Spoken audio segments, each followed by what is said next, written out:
Howdy, all of you delicious people. I'm here today to review The Golden Girls. So, I'm going to review the first two episodes of season one, simply because I wanted to understand the intrigue or fascination that is to otherwise be tied onto this show.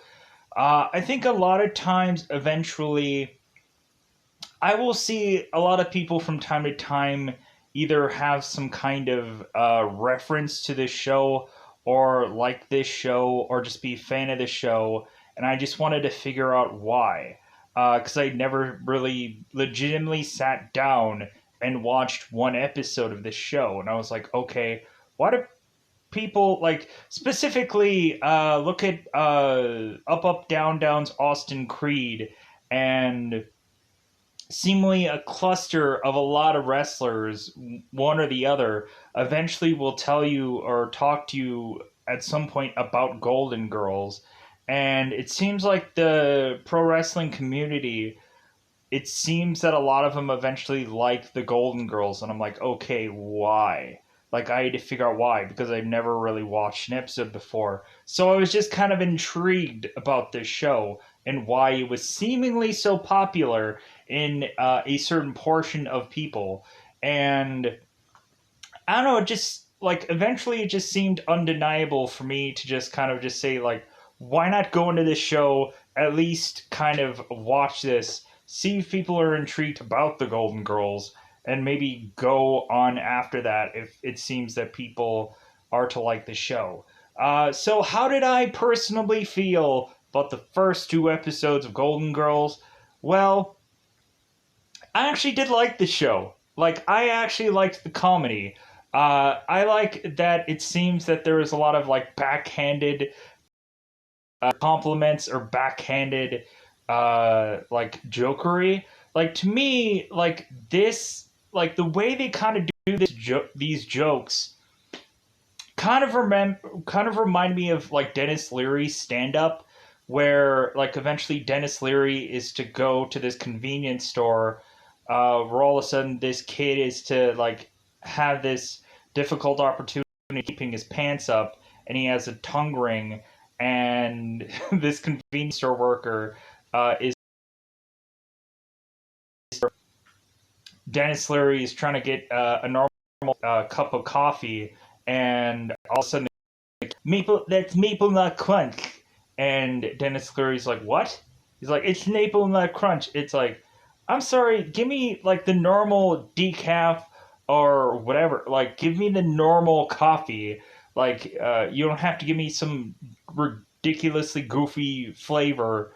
Like, just have it be like either black or decaf. You don't have to go to any other extreme besides that.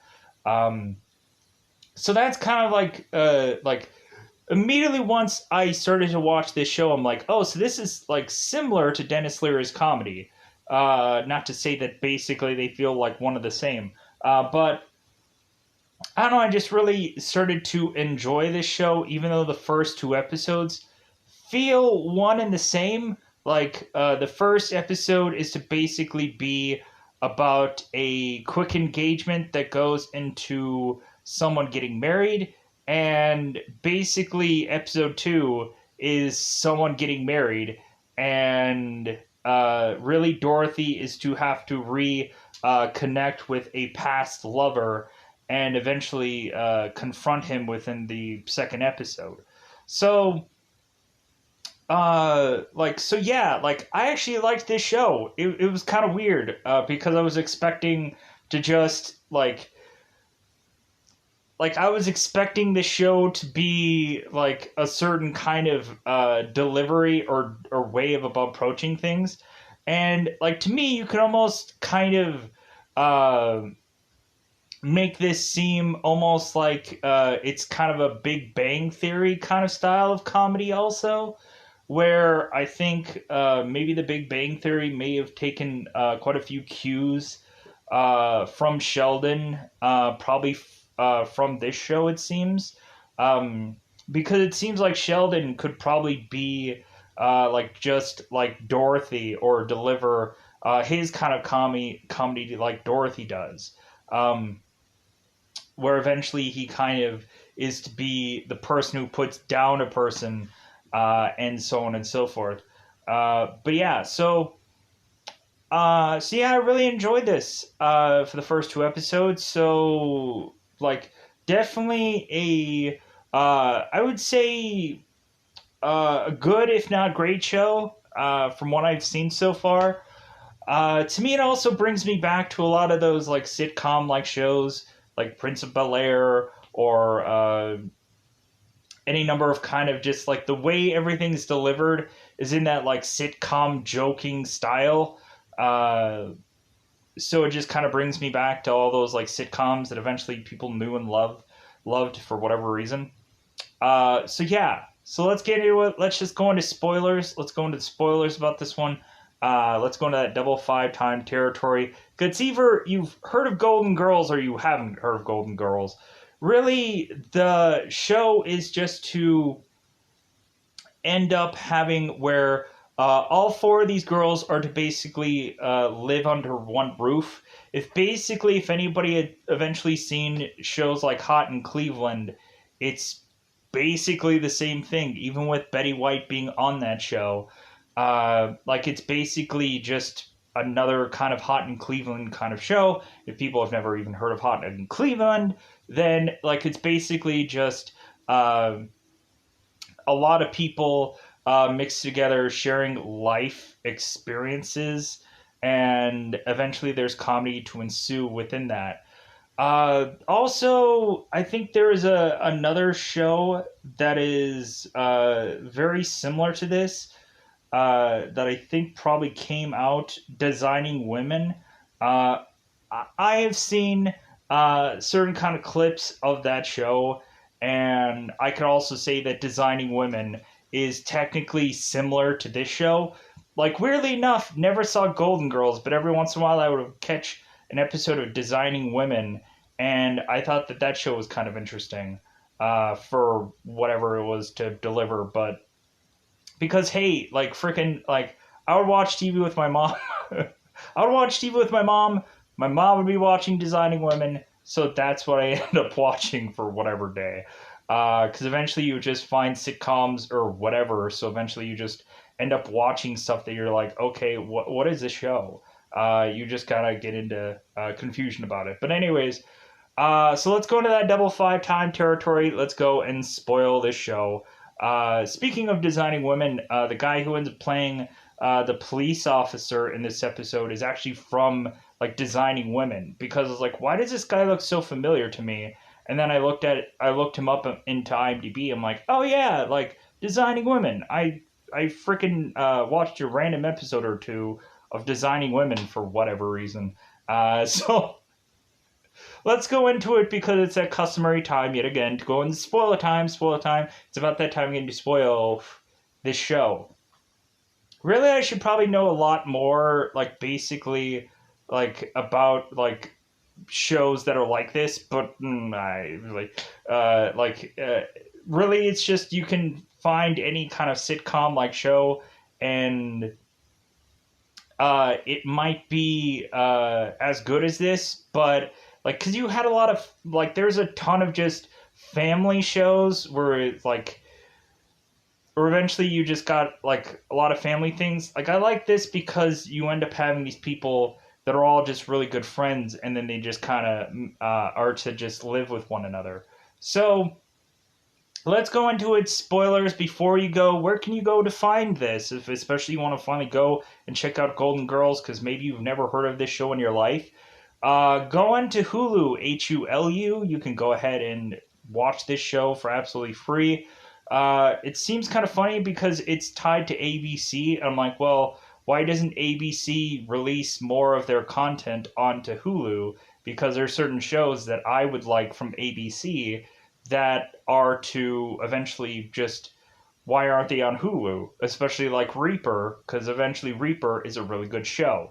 Because I don't want to go onto an ABC website to eventually just watch Reaper. Why can't I conveniently just have it on Hulu? But anyways, pushing on. So Now, spoilers. We're getting into spoilers. If you don't want to get spoiled, or you just want to hear what the heck is going on with these shows, anyways, thinking that I didn't actually watch this, which is perfectly fine. So, immediately when we get Dorothy coming in from her substitute teaching job, and immediately the first thing that comes out of her mouth, I'm like, okay, I think I'm probably gonna like this show immediately, because Dorothy is to come in speaking to, I guess, their like, it seems like this guy is like their bartender. Weirdly, Coco is their bartender, but evidently they end up saying that he is a gay man who just seems to continue to live with them, take care of them, is there. Like, I don't know if he actually lives there or not, but like, I don't know if they really confirm that. Um, or really just the fact that it seems like they have enough money, or whoever is to have enough money to be able to have Coco just kind of assist these people. So Dorothy is to come in, and immediately she's to mention from her substitute teaching job that there is to be like three people with like green hair. And one like they're all to look like kind of like punk-ish like characters. Eventually one girl was to have a shaved bald head, I guess looking like Sinead O'Connor, or probably looking like me right now. And so Dorothy eventually was to just be uh, kind of outraged by like all these kids who just kind of look a certain way, and eventually I guess she ended up getting uh, upset so much that eventually a parent was to come to the school and be upset about what Dorothy had done, I believe. So that kind of sets up like kind of how this show is to kind of be like kind of comedy wise approached. So uh eventually Dorothy is to go and talk with Betty White, who is Rose, about her day. And so she ends up talking about how eventually within her job, she eventually gone on and was to talk to some 20-year-olds, and she was to just kind of be riveted about the conversation, that she like completely forgot about who she was or how old she was or anything like that. And like, I thought that that was really nice. And so evidently Rose's job is to be like doing this kind of uh, kind of depression clinic or something like that, where eventually she was kind of hoping that eventually there'd be like comedians in the depression clinic, because every day is a really hard day. So but yeah, so Rose goes and sits with Dorothy, and so Dorothy's to mention about her talking to these 20-year-olds, and that eventually, once she is to, at the end of the day, uh, go into her car and look at her rearview mirror and realize that she had noticed an old woman in her car. And Rose is like, well, who was it? And like Dorothy is like, it was me. Like, I didn't even recognize myself. And so it kind of feels like it's kind of funny because like Dorothy and Rose like are so interesting characters to be working off of, especially in these two other episodes, like where it seems like Dorothy is kind of putting down Rose, because like Rose is just to like ask these kind of like these questions that shouldn't be asked, or just kind of seems like she's not realizing something. And then eventually Dorothy's like, well, hey, if you have to ask, like, then you shouldn't know. So we'll get to it. We'll get to it. Uh so all of a sudden, Rose and Dorothy are also talking about how Blanche is supposedly having a new man in her life, which is a guy named Harry, I believe. So Dorothy is like, well, it doesn't really seem we know much about this Harry guy. It'll be interesting to see like what more we get to know. And so eventually Blanche is to go and walk out, and so really the kind of the women are buzzing about, okay, who is this Harry gentleman? Because eventually Blanche is to mention, it's like, well, it seems that Harry had proposed to me, and it seems that we are going to get married soon. And like I would have immediately been thought like too, like isn't that kind of quick?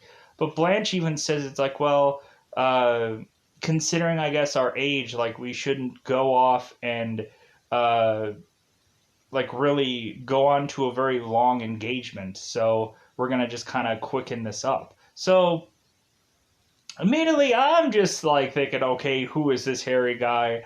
Why is it all of a sudden like it seems like this is possibly too good to be true? And so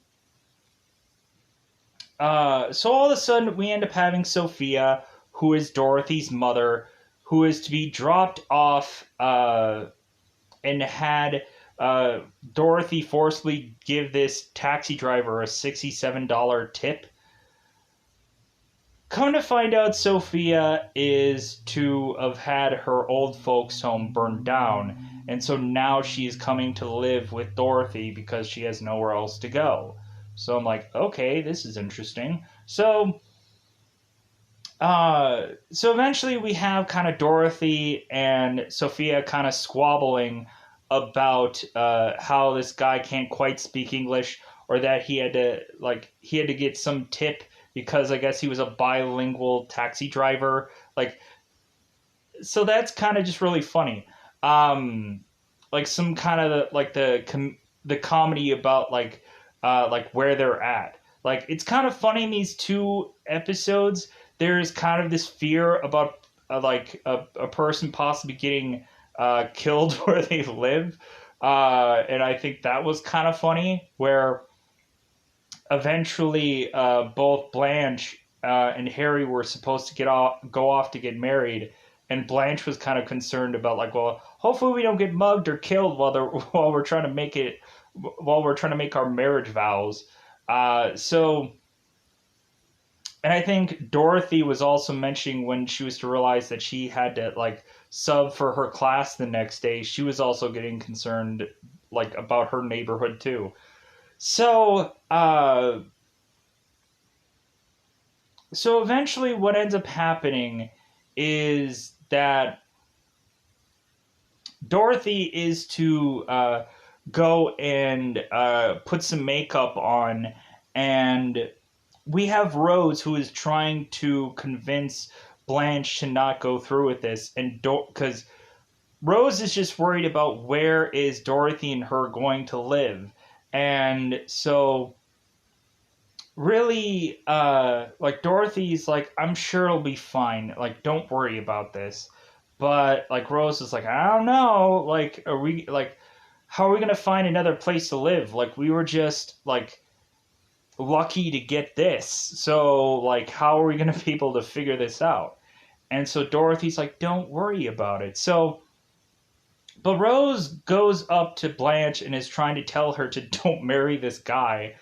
And so we just consistently have Dorothy who's like holding Rose's mouth and is like and trying to tell her not to object uh, to Blanche's marriage, to the point where Dorothy eventually chucks Rose into this closet and closes the door, and like is to do all this stuff to stop Rose from stopping Blanche getting married.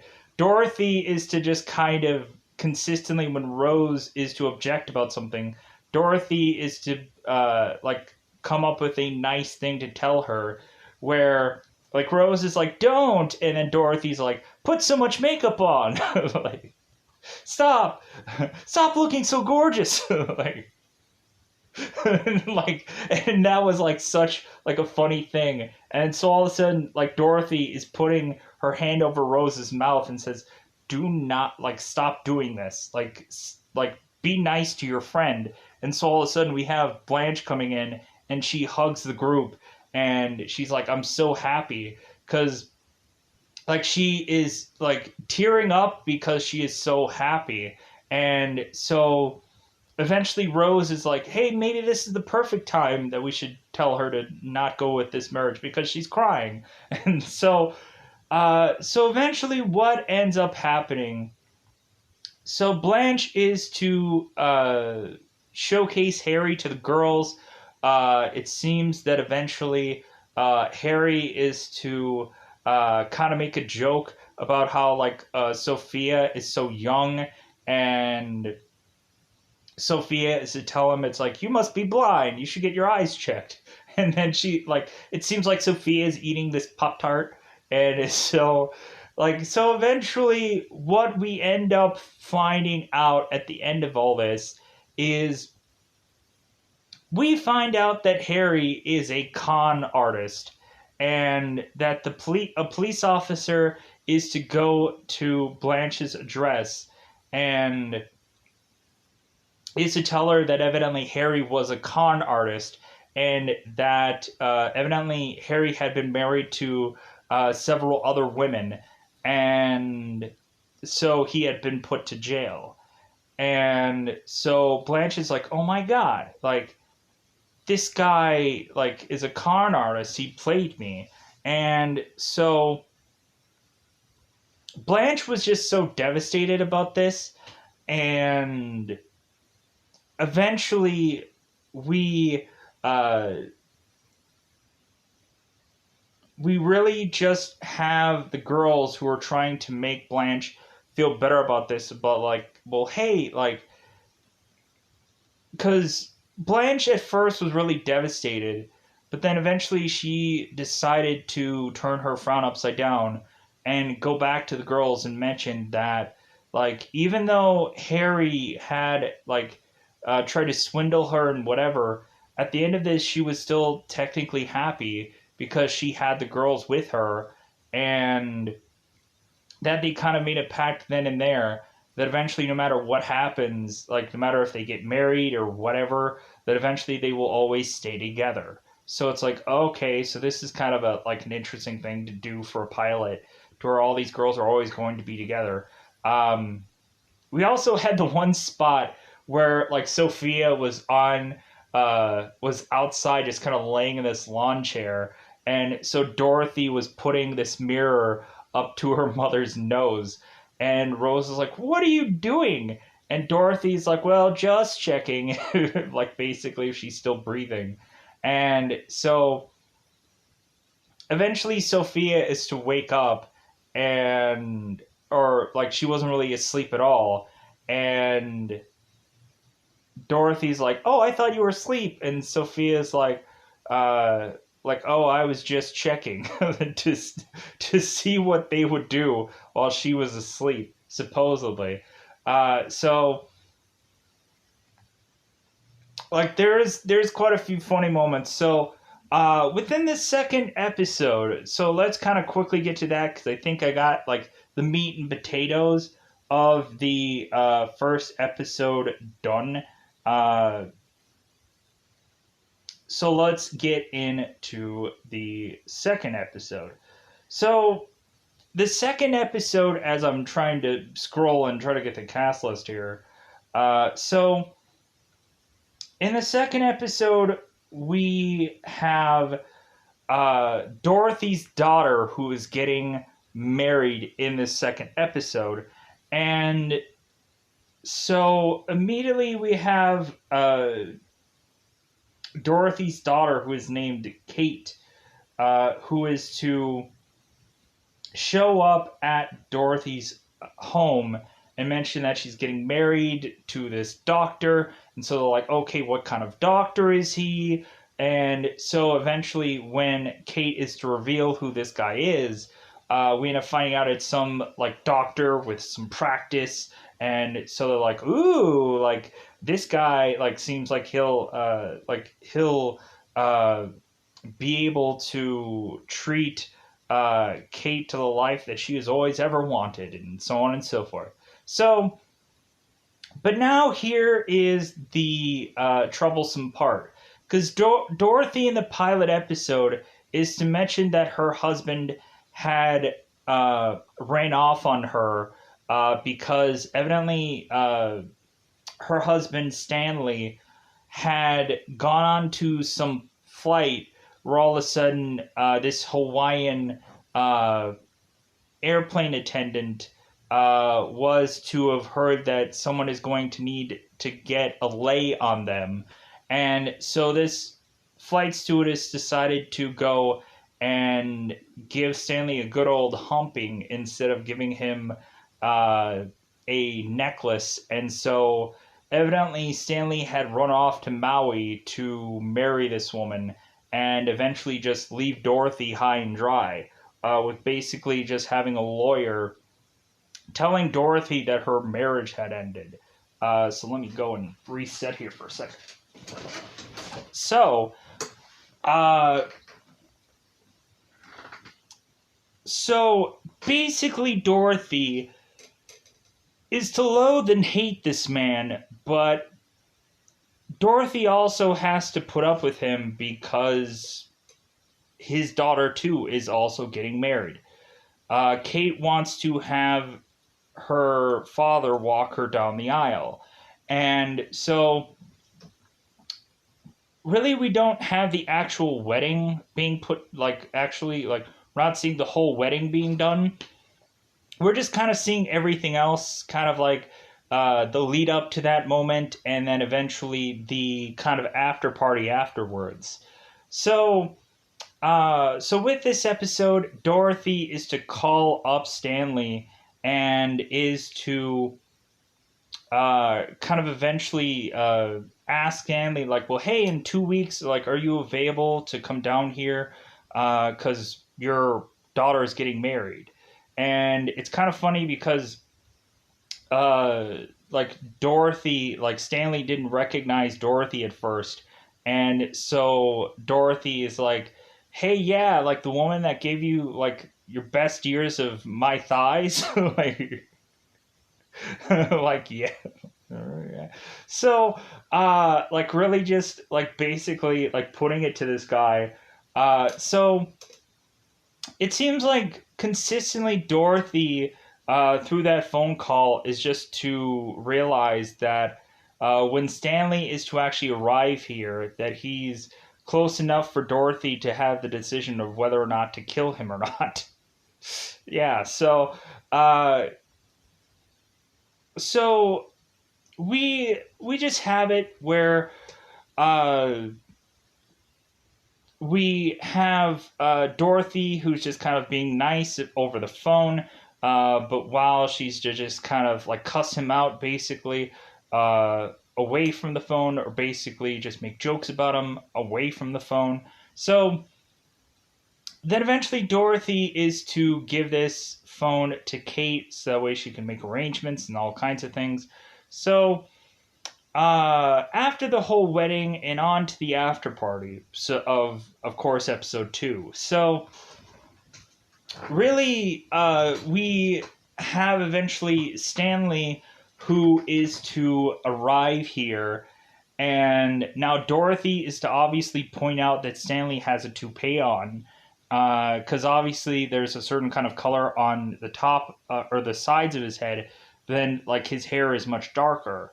And so people are, of course, kind of saying jokes about how he's Donny Osmond or something like that, and how, like, really he's almost unrecognizable simply with the toupee on. So it seems that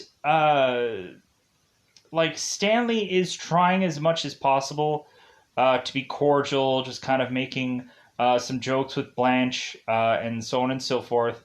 And so eventually Dorothy is trying as much as humanly possible, even though there's jokes coming Stanley's way. Like, she is still trying as much as humanly possible to just kind of like be cordial in front of her daughter and her new husband. So eventually Stanley is to mention to his daughter and new husband that, hey, how about you come to Malibu and just kind of just be there for a while. Just kind of rest your weary heads. And so you guys can go ahead and see all the photos that I've taken of me and my new wife at Malibu. And so Dorothy at one point was talking to Kate while she hung up the phone in the early stages of this episode. And Dorothy was to mention, it's like, well, yeah, like, why would I be bitter about Stanley running out on a woman that's like twice my age and twice my bust size? So like this is eventually building up to eventually a really interesting scene that eventually Dorothy is eventually just plopped down onto Stanley and eventually just kind of like drop the mic after that. Uh, so now we just have it where everybody's kind of like scrambling. Rose is just to be upset because evidently she had made so many cheese balls, and evidently Sophia is just kind of rummaging through them. And so Rose is trying to prevent Sophia from eating all these cheese balls. And so Rose is like caught between either keeping Dorothy at bay or like preventing Sophia from eating all these cheese balls. And Blanche is just to tell Rose, it's like, no one gives a crap about your cheese balls. Like, go ahead and just keep Dorothy at bay from killing her husband. And so eventually, like, one of the preachers go and eat these cheese balls, and like, yeah, I guess I know what I'm giving up for Lent. so, um, so going on. So eventually Dorothy is to be asked if she wanted to like cut the cake, and so she ends up going and getting this knife. Evidently Rose didn't hear about the whole cutting the cake thing, and so Rose is to go into the kitchen to see Dorothy wielding this kitchen knife. And so Rose is like, oh my god, Dorothy, like, don't go and throw your life away and spend like your prime years just in a prison. And like Dorothy's like going to jail for cutting a wedding cake. That seems kind of weird. And Rose is like, oh, so you just have this knife because you're going and cutting a wedding cake? And Dorothy's like, yeah, like, if anything, like, if I were to have tried to stab Stanley, my ex-husband, like, I would wait till everyone had left and then go into a room privately and stab him to where there isn't any witnesses. And it's like, yeah, that's smart. But anyway, so Dorothy is to pretend that like she's like Psycho holding this knife. And then Rose is like, oh my god. And Dorothy's like, just kidding. Just give it up. So eventually they cut the cake. Everybody has cake. So eventually everyone is to leave because Kate and her husband are to eventually go and get rice thrown at them. And they're going to go off to on their honeymoon, or eventually probably go off to Stanley's house in Malibu. I don't know which.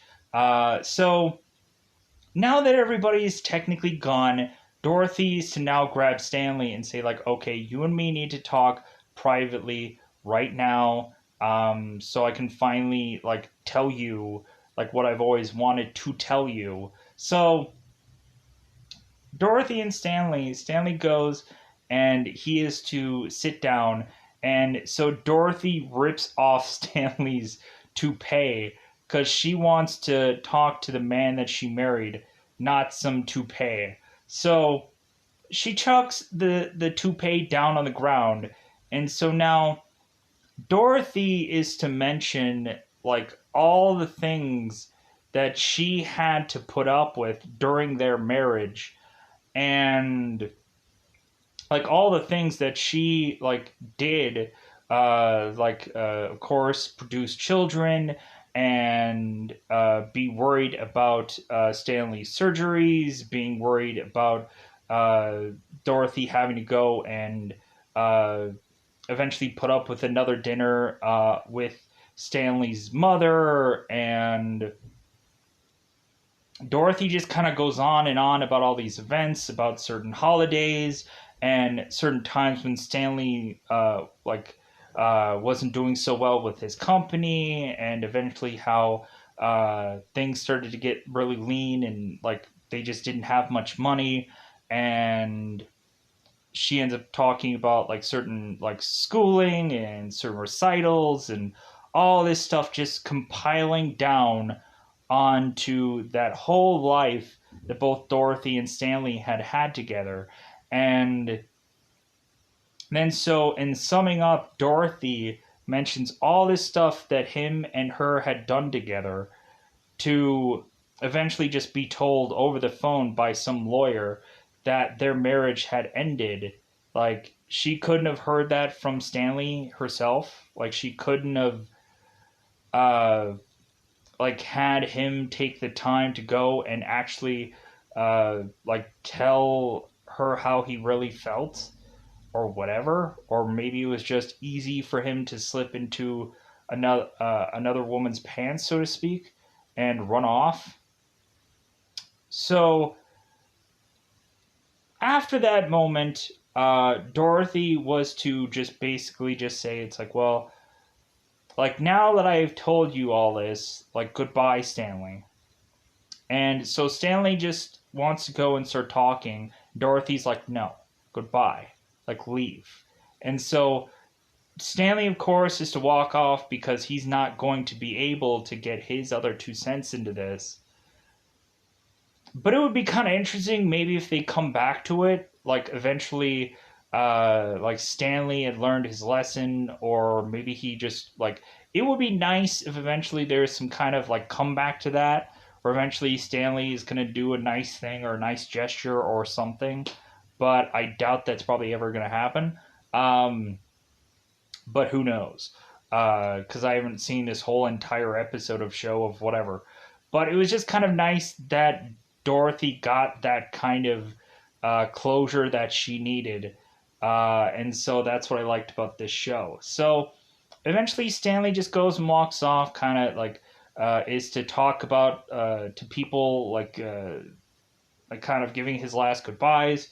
And so like there's this one also moment where eventually when they were to go to the wedding, like Stanley was to talk to Sophia and kind of mention like, well, yeah, we should probably reminisce about good old times. And Sophia's like, well, I don't have that good of a memory, so any of those good old times, I'm probably not gonna remember what all they are. so, uh,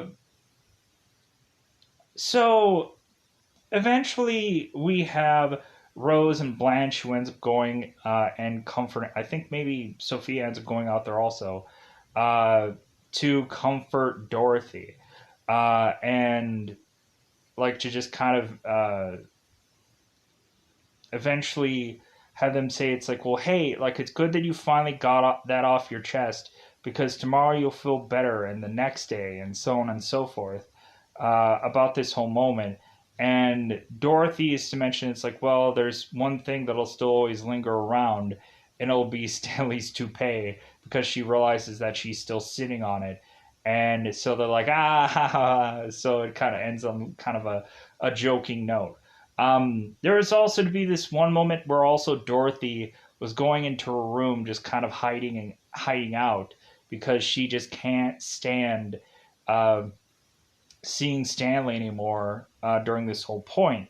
And so Sophia ends up coming in there and is to end up telling her, it's like, well, hey, like you just have to grin and bear it. Like it's not like think of it as like you're not here like Stanley is just there. Like you're really here enjoying this moment with your daughter and her new husband. Like Stanley is just a person or a fixture that's just there, but like you're really here for your daughter. So like you need to be out there. And so like Dorothy ends up telling her mother that she's like the best mother of all.